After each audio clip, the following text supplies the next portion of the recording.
નમસ્કાર મિત્રો, અપના બજાર હાલોલના પેજમાં આપનું સ્વાગત છે। મિત્રો, વડોદરાની એક પ્રાઇવેટ સ્કૂલમાં અભ્યાસ કરાવતા અને વડોદરા ખાતે રહેતા મૂળ પરપ્રાંતીય શિક્ષક મિત્રો શુભમભાઈ મિથિલેશ કુમાર પાઠક, રાહુલ વિરેન્દ્ર યાદવ, વિદ્યુત પ્રકાશ રવિન્દ્ર સિંહ અને અસિતભાઈ જન્મેજય ઓઝા એમ આ ચારેય મિત્રો ગઈકાલે રવિવારે બપોરના સુમારે યાત્રાધામ પાવાગઢ ખાતે આવ્યા હતા અને સાંજે 7:30 વાગ્યાના સુમારે પરત વડોદરા તરફ જતા વખતે આ ચારેય શિક્ષક મિત્રો હાલોલ વડોદરા હાઈવે રોડ પર ખંડીવાડા ખાતે આવેલી નર્મદાની મુખ્ય કેનાલ ખાતે પાળ પર આવીને બેઠા હતા। તે દરમિયાન રાહુલ યાદવ નર્મદાની કેનાલમાં પોતાનો પગ ધોવા માટે ગયા હતા। તે દરમિયાન એકાએક કોઈ કારણસર અચાનક જ તેઓનો પગ લપસ્યો હતો અને તે પાણીમાં ડૂબવા લાગ્યા હતા,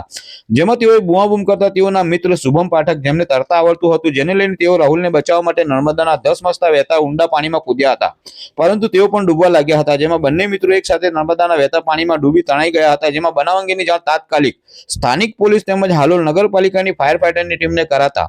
પોલીસ સહિત હાલોલ નગરપાલિકાની ફાયર અને રેસ્ક્યુની ટીમ તાબડતોડ ઘટના સ્થળે દોડી આવી હતી અને નર્મદાના ઊંડા પાણીમાં ડૂબેલા બંને મિત્રોની શોધમાં જોતરાઈ હતી, પરંતુ મધ્યરાત્રિના 2 વાગ્યા સુધી કલાકોની શોધખોળ બાદ પણ તેઓનો પત્તો ન લાગતા આખરે ફાયર અને રેસ્ક્યુની ટીમ તેઓને શોધવાની કામગીરી મુલતવી રાખી આજે સોમવારે વહેલી સવારથી તેઓને શોધવા માટેની કામગીરીમાં જોતરાઈ હતી, પરંતુ અત્યારે સાંજે 5:30 વાગ્યા સુધી પણ તેઓનો કોઈ પત્તો લાગ્યો ન હોવાની વિગતો મળવા પામેલ છે। જોકે હજુ પણ મોડી સાંજ સુધી હાલોલ નગરપાલિકાની ફાયર અને રેસ્ક્યુની ટીમ દ્વારા તેઓને શોધવામાં આવશે તેવી કામગીરી કરવામાં આવી હોવાનું પણ જાણવા મળેલું છે।